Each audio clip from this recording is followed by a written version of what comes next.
Բարև ձեզ հարգելի բարեկամներ, Սփյուռքի ձայնը հեռուստահանդեսը դարձյալ ձեզ հետ է։ Միացյալ ազգերի կազմակերպությունում ՄԱԿ-ում Հայաստանի Հանրապետության մշտական ներկայացության կազմակերպությամբ վերջերս տեղի ունեցավ օնլայն խորհրդակցություն նվիրված շախմատի միջազգային օրվան։ Dear friends, colleagues, chess fans, chess lovers, I am pleased to welcome you to this virtual event hosted by the Permanent Mission of Armenia to the United Nations on the occasion of World Chess Day we are commemorating today.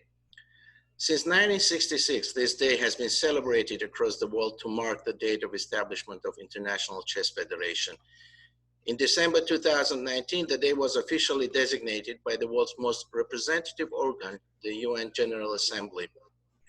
The UNGA Resolution 7422, which was adopted upon Armenia's initiative with co-sponsorship of 53 member states, proclaims the 20th July as the World Chess Day, while reflecting also on the transformative power of chess in fostering peace, development, and human rights. Following the adoption of the UNGA resolution, we were planning to hold an event on the inaugural observance of World Chess Day at the UN headquarters, with wide participation of well-known grand chess masters, representatives of civil society, community, young people, and other stakeholders. But for known unfortunate reasons caused by COVID-19 pandemic, we are hosting this meeting in a virtual format, which on the other hand allows us to have a bigger turnout and have chess fans around the world to benefit from opportunities provided by the digital technologies and become part of our event today. We are honored to host this extraordinary panel that brings together legendary chess players from different parts of the world. Not being a chess player myself, I've been always fascinated by this exceptional master game. It is with great interest that I have followed the international developments in chess with endless admiration and profound respect for the distinguished chess players who are joining our conversation today and their most inspiring legacies. We are going to hear from celebrated chess champions. Among our distinguished panelists are Mr. Vishwanathan Anand joining us from India, Ms. Hu Yifan from China, Mr. Vladimir Kramnik from Russia, and Mr. Levon Aronyan from Armenia. We were also expecting to welcome Mr. Magnus Carlsen, the current world chess champion, but we understand that due to travel, Mr. Carlsen will not be able to join our conversation this time. Dear friends, one of the oldest and most popular mental games in history, chess is an established part of our modern day culture as a unique combination of sport and scientific thinking and of elements of art. The United Nations General Assembly resolution designating World Chess Day recognizes the important opportunities offered by chess in the implementation of 2030 Agenda for Sustainable Development and the Sustainable Development Goals, including in strengthening education and health, promoting empowerment of women and girls, fostering solidarity, cooperation, and peace through chess as an affordable and inclusive activity. In Armenia, chess has been traditionally regarded as an essential part of our culture. With a long tradition of chess has earned our country with a population of 3 million people title of Olympic and world champion. Chess gained particular popularity in Armenia when the legendary Grandmaster Tigran Petrosyan became the 9th world chess champion back in 1963. Today, Armenia has one of the highest numbers of grand chess masters per capita in the world, having embraced chess as an academic subject also at secondary schools. The lessons offered by chess are indeed important in teaching such important values as respect for rules, respect for players, fairness, equality, and discipline. Chess is essentially about progress and continuous quest for improvement with effort and decency. While chess originated as a game that modeled the battlefield, today we come to think of it as a game that is more closely intertwined with peace. It demonstrates that on the chessboard, skill is the ultimate value and not the origin of the background of the player. Today, human societies all over the world are greatly affected by the disruptive effect of global pandemic.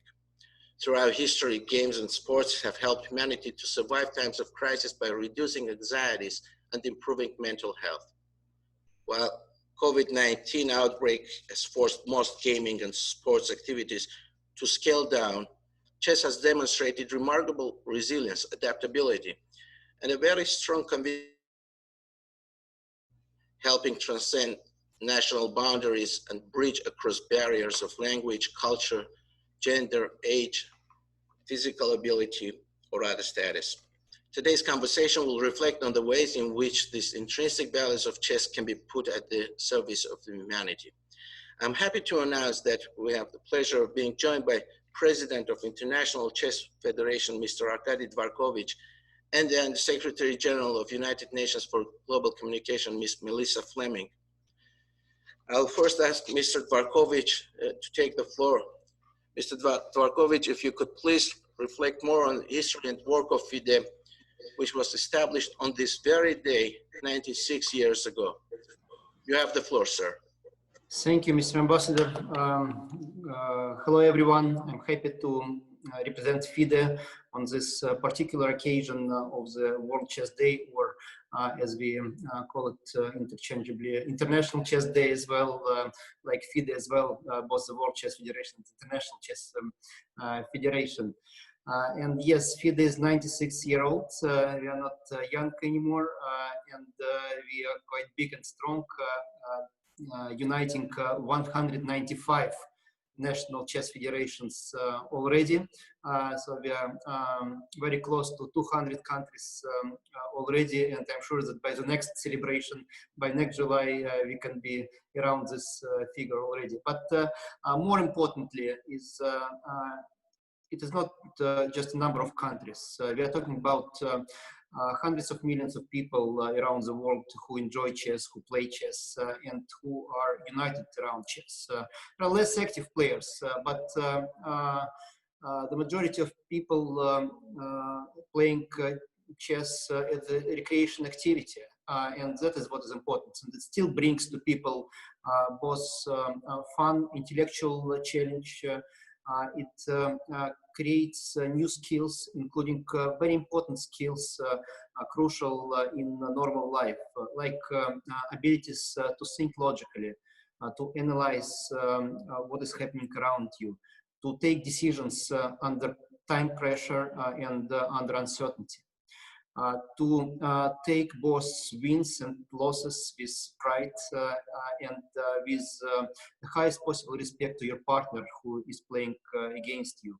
When you play in team competitions, you can also enjoy the fight for your flag or for your club, and that gives you an additional skill how to work in the whole team. Of course, the highest value the chess can bring is to kids, and I'm sure that my colleagues, the great world champions, will talk about that. And when we bring chess to schools, it has enormous value added, especially early ages in the primary school. And one of our biggest projects by far, it's very slowly still, but with the help of United Nations, UNESCO, hopefully we will promote it further, school and chess. So bringing chess as a part of school curriculum, as Armenia, for instance, did a few years ago. It's not going to be easy. There are lots of things to be learned from Armenian experience. There are both good stories and the mistakes done. That's normal in any big project, but other countries will be the happy ones to avoid some of the mistakes that have been made and to go through the most efficient path. Next year, hopefully, we'll celebrate our World Chess Day during the real Olympiad, the Moscow Olympiad that we started to organize, and we are moving full speed to this event. So I will be welcoming everyone exactly in 1 year in Moscow to have a huge celebration of chess. Mrs. Undersecretary, thanks a lot for UN support in our endeavors, and I'm sure that together we can do a lot, both to promote chess, but also to make chess a tool to improve the world, to strengthen peace, to conduct non-discriminatory policies on any possible ground, and to create better societies. Thanks a lot. Thank you, Mr. Dvarkovich, very much for your remarks and for the Federation's continued support to the global efforts of raising the public awareness about the benefit of the game of chess. Indeed, chess is probably the most global outreach games. I've heard the other day that there are around 600 to 700 chess players around the world, which is a fascinating number. I now have the pleasure to pass the floor to Ms. Melissa Fleming, the Undersecretary General of the United Nations for Global Communications, to deliver a keynote address. Madam Undersecretary General, the floor is yours. Thank you, Ambassador, Your Excellency, Mr. Muher Mogarion, Permanent Representative of Armenia to the United Nations, and Mr. Arkady Dvorkovich, President of the International Chess Federation. I think both of you, I listened to your words just now very carefully, and I'm going to say different things, but I think I'm going to echo a lot of what you said. I also learned a lot from you, and I'm really inspired to take up chess. So today it's a celebration for an intellectual game that for centuries has managed also to entertain, also to stimulate, and sometimes even to confound millions of us the world over. And as we celebrate, we remind ourselves of the special value that such a game such as chess is bringing to so many people during this awful COVID-19 pandemic and the lockdown that many people are enduring. The pandemic represents a global crisis in multiple ways, physically, socially, and economically. And one key issue that we have highlighted, that the Secretary General has highlighted, is that the pandemic and all the restrictions and the anxieties that come with it is having on our mental health, collectively and also individually. So during this time, games and sports that we can still play online or at a suitably safe physical distance have become more important than ever, and they feed our lifelong sense of play, also nurture our passion and enthusiasm. They refresh our minds and our bodies, and they distract us also from troubles and reduce our anxieties. So a great mental health tool. So in fact, though, what we have heard is that people have been naturally drawn to the game of chess, that this pandemic has spurred a surge in popularity for chess, with more players coming together online to compete and just to enjoy the simple pleasure of the game. So there is no simple answer to the question of exactly where chess began, but we can safely say it is more than 1,000 years old. And now it is being played on, we believe, every country on earth. And what makes it so appealing is that chess can be played by anyone, anywhere, and regardless of gender, language, age, physical ability, or social status. And this is true inclusion. So when two players take part in a game of chess, they must uphold mutual respect and fairness. And these qualities contribute to fostering tolerance and also understanding among individuals. And these values are so in line with what the United Nations strives for every day. The UN has long acknowledged the power of sports in bringing people together and in advancing our common goals. And indeed, the UN is mainstreaming sports initiatives into its work towards development and peace, and part of our wider efforts to achieve the Sustainable Development Goals by 2030. So I'm very much looking forward to hearing the stories and the insights from the world champions who are with us today. And I thank you all very much. Happy World Chess Day. Thank you, Melissa. Thank you, Madam Undersecretary General, for your remarks and for the important work of the United Nations Department of Global Communication in raising public awareness and understanding of the work of the UN globally, as well as for the support of your department in organizing today's event, which is streamlined on UN Web TV as well as on FIDE website. Now it is my distinct honor to give the floor to the legendary chess champion, who I am sure needs no introduction. Mr. Viswanathan Anand is a 5-time world champion who is joining us from India. Mr. Anand, thank you very much for being with us. It is a great honor and privilege to me as permanent representative of Armenia to introduce you today. You represent a country where chess has originated in. Could you please tell us, share with us some of your thoughts on the way that the game resembles real life and decision-making nowadays, and also reflect on the history of chess. What is the most important lessons offered by this fascinating game? Mr. Anand, you have the floor, please. Thank you so much. It's a pleasure to join you all. When I was young, I was told that chess originated in India, and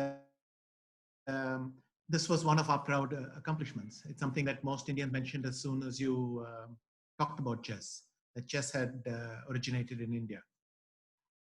There were a couple of streams. One was mythological.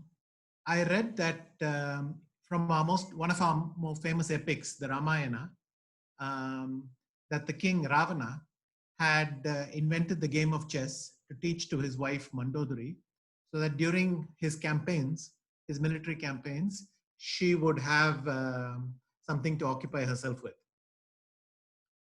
Later on, during the Maurya Empire, there was a treatise called the Arthashastra, which is really a treatise on statecraft by our famous Guru Chanakya. And in some circles, he has been compared to, let's say the first Machiavelli. But it was certainly a very turbulent time in India. It was just the time when a couple of centuries after Alexander the Great had invaded India, and the Maurya Empire, in fact, stretched quite a bit beyond our current borders. So it was a turbulent time, and this treatise, though it's often compared with Machiavelli, I think is fairly realistic, and he assigned a very important role for chess in this. In fact, the original name for chess, Chaturanga, simply refers to the 4 divisions of the army: infantry, cavalry, elephants, and chariots. And so you can see very much that it comes from this historical period. And he taught it to his most famous charge, Chandragupta Maurya, to train him in the art of strategic thinking and to think about warfare. So the association between chess and warfare and strategic thinking and planning has been around. So it was used as a way to teach very important skills. This continued during for many centuries. And in fact, in India, it was referred to as the royal game because many of the kings who came afterwards, in a lot of the succeeding empires, including more recently the Mughal Empire and famously Akbar, used to play chess, and it was part of their royal studies to learn how to play chess. It also had deeper roots. For instance, in South India, the ancestral game for chess is often referred to as, I know it as Adupuliyatam, which basically means goats versus tigers. And this was a game where 15 goats had to outmaneuver 3 tigers. Clearly, no goat could be left alone because then it would be too vulnerable. But the idea was for there to be too many goats, also ascribing the importance to teamwork when you have some sort of weakness. I've heard this reference in all the South Indian states and in many languages. So it formed a part of Indian culture. When I was growing up, there was still a fair number of people who played the older Indian version of the game, where the queen and bishop are much weaker than the international version. Also, I learned chess from my mother, and her story is quite typical.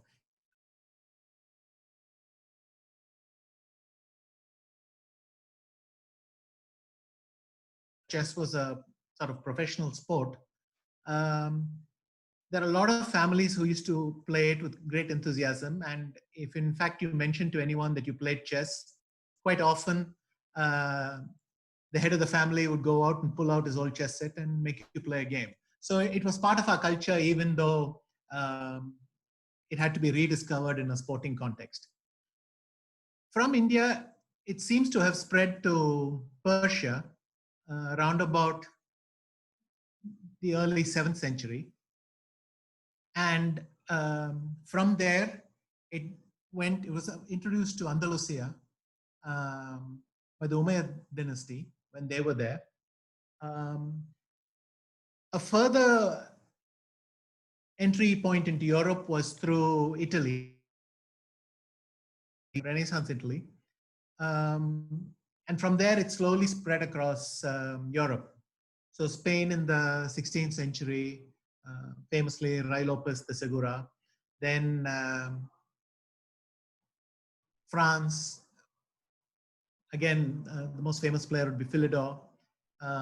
Later on, Germany and the UK dominated. And finally, we are probably most familiar with the recent domination of the Soviet Union and Russia, and by the way, Armenia, in the 20th. So this is how the game spread globally. America, as is typical maybe of America, surprised the world twice. Both Morphy and Fischer seem to come out of nowhere, but it's still an impressive record of 2 champions. And nowadays, thanks to the internet, it has become a truly global sport. I believe that it is never more widely disseminated as it is now. And of course, during the pandemic, I'm very happy that so many people have discovered the game of chess. Perhaps they didn't have the time or they never got around to it. But this has been a very good chance for chess to spread. And I believe that most Indian parents are right that chess will help my child do better in school. So I hope that the current positive trajectory of chess that we've experienced recently will continue in the future without pandemics even. And I'm grateful for a chance to talk about the spread of the game. Thank you very much. Thank you, Mr. Anand, for your very interesting and insightful remarks. Now I have the honor to introduce Ms. Hu Yifan, who is the 13th Women's World Chess Champion and #1 female player in the world ranking. I very much appreciate that you joined today as Ms. Hu, and I know it is late hour in China, and we are of course mindful of the time difference between Beijing and New York. Could you please reflect on the role of chess also from as a woman champion on its inclusive aspects from the perspective of your extensive and very impressive practice? Ms. Hu, you have the floor, please. It is really my great honor to join all of you and our chess community, chess people here in a very special day. So definitely chess means a lot to me, and not only contribute me as a chess player, but I kind of really learned a lot of different experience through chess, but in different aspects in my life and also in the society I'm living. So therefore, I would like to bring up an interesting aspect that is, in my opinion, how chess may promote peace in some way. So as a universal activity, chess can easily get a lot of people together in a harmonious atmosphere. So regardless of their cultural background or race, therefore it is really hard for me to imagine anything other than sport, especially chess, could bring people together in such a peaceful way.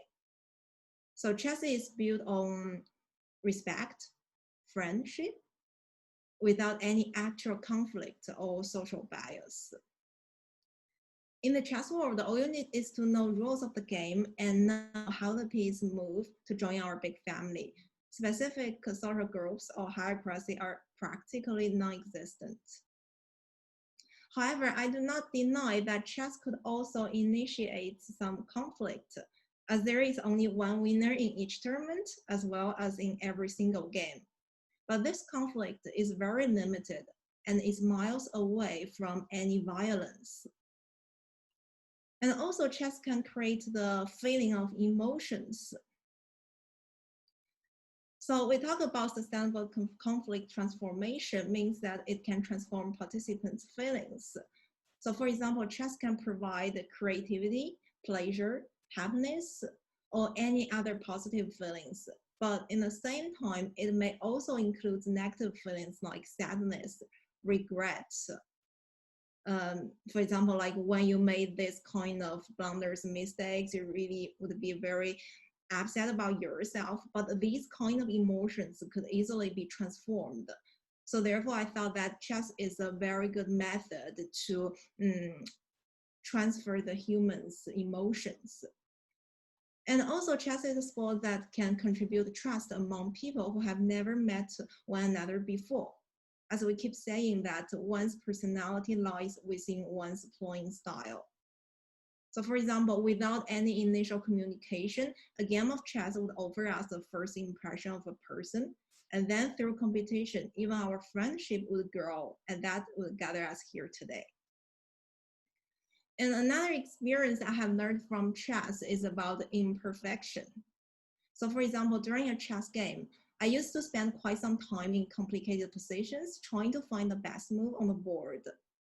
But sometimes I can find, and the other times I can't. Or even when I find it, there would be more mistakes occurred when the game is getting into the time trouble from my side. So sooner or later, I realized that the best practical option is not equal to the best move.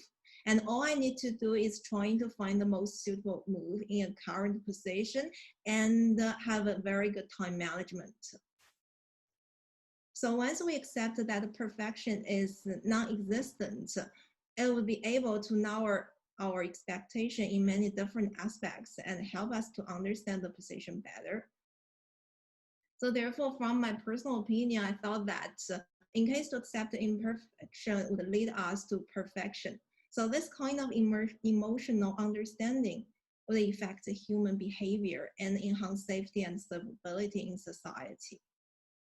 Therefore, in general, I thought that it is sport that indirectly and unconditionally influence human behavior, which would help us express our emotions, deal with the negative feelings like anxiety, and set up a positive mindset. Finally, as a result, to reduce violent behaviors. And this is just something about my personal experience through chess and what it taught me, apart from its other social role like education, which I believe many of my colleagues would express their own experience later on. But this about peace and stability is something that I would like to share with all of our people here today. And thank you all. Thank you, Ms. Huifan, for your very interesting and important remarks and your words about promoting peace and solidarity, about the role of chess in promoting peace and solidarity and also trust among people. It was very important to hear that. Now it is my distinct pleasure to introduce one of the strongest players of the last two decades, my compatriot, Mr. Levon Aronian, who will be speaking from Yerevan. Levon has been leading Armenian player since he was a teenager. He became World Youth Chess Champion for under 12 back in 1994. He is 2 times World Cup winner and 3 times Olympic champion. It's my pleasure now to give the floor to you, Mr. Levon Aronian. You have the floor, please. Thank you very much. Happy Chess Day. So I would like to talk a little bit about the things that I've learned through chess. I guess we all are here to share our experience. So when I was growing up, it was, the Soviet Union disappeared from the maps, and my country was going through a lot of difficult social and economical challenges. So after the 4th class in the school, I had to quit. So I couldn't attend to school because my school was closed. And I started learning things at home. Mostly, I liked different things, but chess was something that I was very fascinated with. And then my parents kind of allowed me to pursue the chess career. And so the biggest things that I've learned through chess was to process information, because especially processing big information, because you have to build your repertoire. And generally in life, if you want to be knowledgeable and you want to be a deep person, you need to have those skills to understand how to extract information. And that's what chess players do every day, because we have databases, which at the moment, my database is about 15 million games. So out of this 15 million games, you have to slowly narrow it down to, let's say, 10,000, and then narrow it down more. So you create your database of the things that you want to learn. So especially, it's very important. I think our game is a very good mechanism for the internet, because you have such an ability of information and you cannot really narrow it down. And that's what I've learned to do through chess, by finding my repertoire. Another thing that was very valuable for me, especially when you don't really go to the school, you don't have to go through those hours. So your attention is not trained to it. So by playing a game, which is 3-4 hours, 5 hours, I mean, sometimes you get to play for 7-8 hours, you learn to be concentrated. Because unlike any other activity where you can actually afford to make a mistake at some point, here you basically have to keep your attention and concentration at all times for 7 hours, which is also a very, very useful skill that you get to learn through chess. Another very important thing, because no matter how good you are in a game of chess, you are going to lose games. And the ability to forget the negative emotions is one of the best things that I've learned through chess, because you lose the game, and if you keep on dwelling on it, next game you won't be able to perform. And I guess the same thing is in life. By remembering very negative things, you're going to get scarred, and those scars are going to torture you, and you won't be able to move on and be optimistic. So that is another thing I really appreciate, and I'm grateful to the game that I've learned it from game of chess. And I guess one last remark I can add that is also something that I value a lot is ability to read through emotion, because you are playing a game and it's 1 meter distance between two of you, and you're trying to outwit your opponent, but you have to control your emotion and then understand what he's feeling by synchronizing your breathing, by understanding if he's worried or not.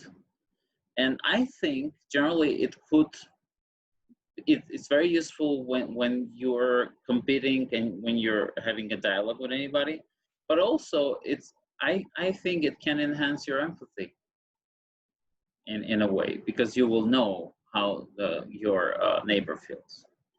So those are the couple of things that I can sit here and mention maybe 100 of things that the game of chess taught me. But those are the things that I would like to people to think about. And I'm very grateful to have this opportunity to talk to you all, guys. And happy Chess Day. Thank you very much. Thank you. Thank you, Mr. Armenia, for your very insightful remarks. Chess indeed is often thought of as a game for intellectuals, but more and more studies come to discover the practice of playing chess regularly significantly helps to develop personality and character and foster creative thinking. And chess has also, as you rightly mentioned, stood the test of time because it is one of those rare games that has the ability to have a fundamental impact on preserving mental health as well. So thank you very much for being with us today. It is now my pleasure to give the floor to another chess legend, a celebrated Russian grandmaster, the 14th world champion and one of the most influential chess players of recent decades, Mr. Vladimir Kramnik. Mr. Kramnik, thank you very much for joining us. We understand you remain very much involved with chess and education. What would be your reflection on this important aspect of chess? What, in your view, could be the benefit of incorporating chess in school curriculum, as we have done that in my country, and also as Mr. Dvarkovich reflected in his opening remarks, incorporating chess in school curriculum is one of the aspects of focus of FIDE recently as well. So, Mr. Kramnik, you have the floor. It's an honor for me to take part in this discussion, in this panel. Well, you know, I was born in Soviet Union, which was still on. It was 1975, and I'm very grateful to my father, who was an artist, and he had taught me how to play chess. You know, at that time in Soviet Union, chess was an extremely popular game or sports, call it what you want. My father was just a chess amateur and didn't have actually any, so to say, bad intentions trying to teach me chess. I mean, what I mean that he never thought that I'm going to be a professional chess player. It was a part of culture, you know, it was actually, you know, part of cultural education. Then I liked the game very much from the very beginning and started to be quite successful. And so I am where I am. But I am extremely grateful to chess and to, of course, my father also, that he had introduced me to this wonderful game. I would say that, of course, the results and my career, which I had, I could never dream of this career, but I would have been playing chess anyway, even if I would be just a regular chess player, you know, because I think it's very enjoyable. So one good thing is for kids that actually it is in any case a very nice hobby, very, very pleasant hobby to have during all your life. And nowadays, as it was mentioned already before, there were quite many studies already, scientific studies in different countries in the world, which proven a very clear link between. So the studies were made for the kids, you know, who are starting school. Usually it was, I think, between age of 7 and 9 or 10. And so when the kids were introduced to chess, started to study chess really considerably better. And, you know, it was actually the case in all studies which were made so far. So there is a certain proof also that studying chess, which is intuitively we can all understand, yeah, because simply it is like you make your brain work, yeah, like any muscle after all, yeah. If you go to fitness club, if you run, you're fit, yeah. If you are using your brain permanently by solving certain tasks, whatever they are, can be mathematics, can be how to mate in two. Of course, you are more fit brain-wise. But it's by far not all which chess brings to kids, yeah, because of course you can train your mental abilities, strategical thinking in other areas like mathematics, you know, trying to solve certain mathematical tasks. Although I have to say that for kids, definitely a very important element of play, yeah, I mean, which chess gives them, because I don't think there's so many kids who would be solving mathematical tasks for 3 hours in a row, but playing chess for a few hours in a row, this I've seen a lot in my life. One very important thing, which seems to be kind of abstract, but in fact it's very important, is when you play a chess game, actually you are making a lot of decisions, yeah. Every single move is a decision. It's not only a thinking process, but also is a decision. So I believe one of the very important skills it gives to kids is ability to make decisions, you know, in a limited amount of time, in an uncertain situation like our life is, yeah. I mean, we can never be sure about our decisions, but we have to make decisions, yeah. And this ability, and also so ability to make decision, to learn how to do it, and every move is a decision, and then there is a very clear result. So in a way, it's like a model of our game, only that you have a very clear result at the end. Let's say you win or you lose a game, so you can so you make many decisions. You can analyze them. You can analyze them after the game. You can understand that you lost the game, so some decisions were wrong. Let's say, and then you try to understand what was wrong, and you try to get better, not to repeat those mistakes. Yeah, so it is a very actually important component of development. Also, what is good about in this game, I mean, you play one against one. The arbiter has a very minor role in this game, so basically it's all yours. That's what makes it the game difficult in some way, because if you lose, I mean, it's hard to blame someone, yeah. I mean, basically maybe once or twice, but at the end of the day you understand that it's all your fault. But also when you win, it's fully yours. Yes, so actually this ability to, I mean, this gives an opportunity to start understanding things which most of politicians nowadays are still, I think, not aware of, is that if something goes wrong, it's your own mistake. But that is a way to move forward, you know, that is a way to start avoiding making that mistakes. So there are many elements, and other things which my friends they have mentioned already is learning how to lose with a honor, you know, how to be a gentleman, how to make decisions, non-perfect decisions. And as Ifania was telling, also very interesting idea. I mean, very instance it's thought that you know, it's true that playing chess sometimes the best practical decision, the best, so to say, human decision is not necessarily the ideal decision, you know, mathematically.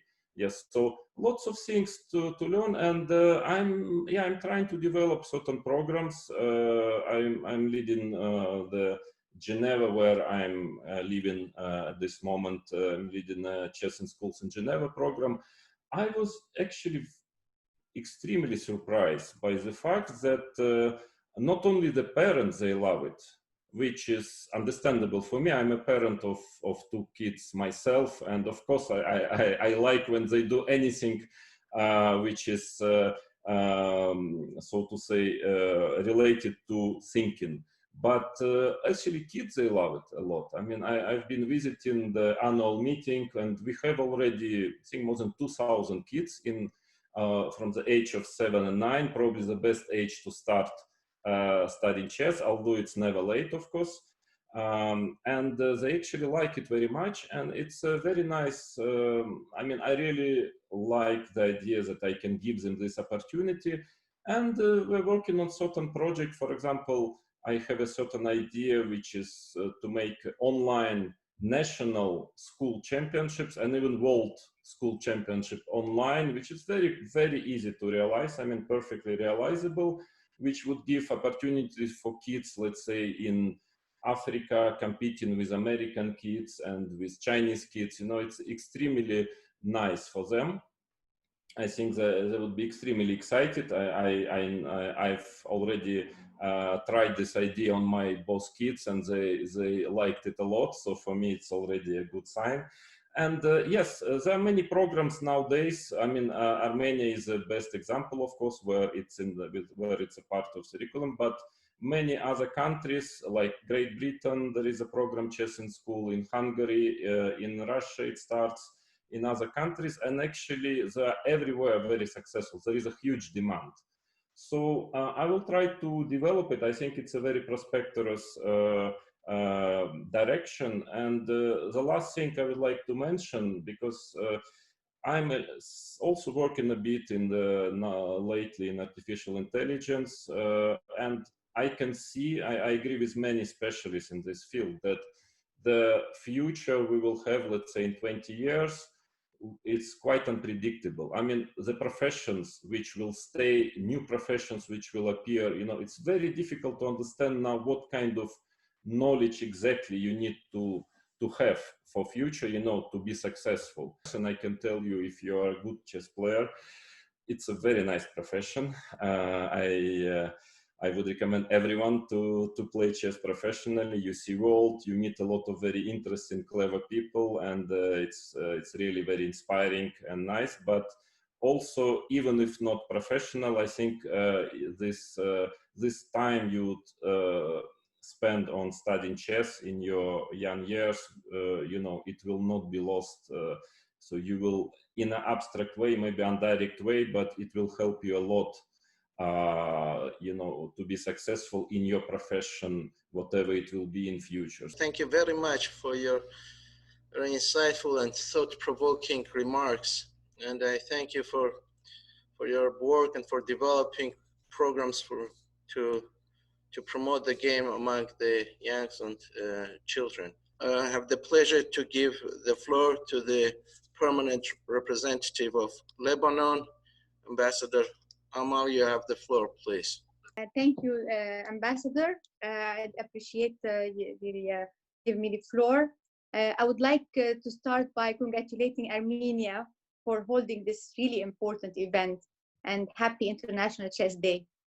It's really sad that we are not at the United Nations headquarters to meet these amazing champions of chess in person.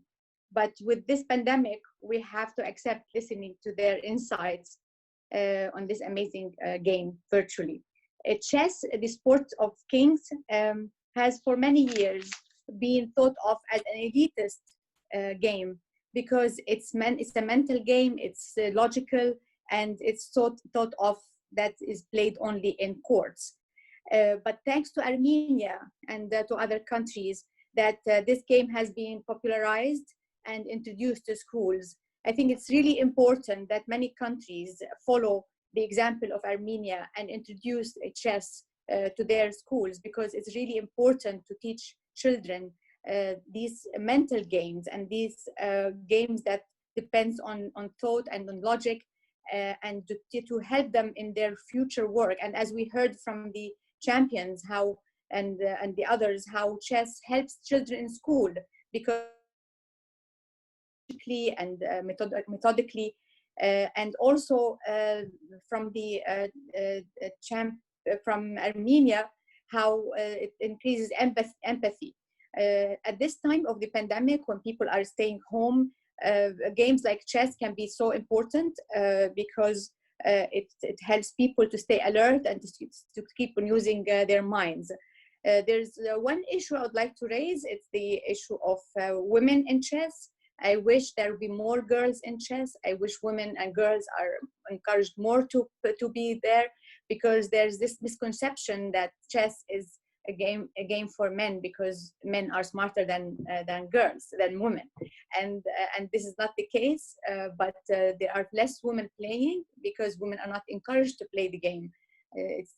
For years it was thought of as a male game, but women are making inroads and they are champions now. So really, we have to work on introducing girls to chess and encourage them to play and to become champions. There is no agreement on whether we should have only women and girls tournaments or we should just keep it mixed, but it doesn't matter as long as we encourage them to be there. So I just want to wish everybody a happy International Chess Day. I want to thank Armenia for this fresh idea and a fresh day today, different from our daily work, but it's so important and it's so logical to do it at a time when people really need to use sports that helps them mentally, and especially it's an indoor game.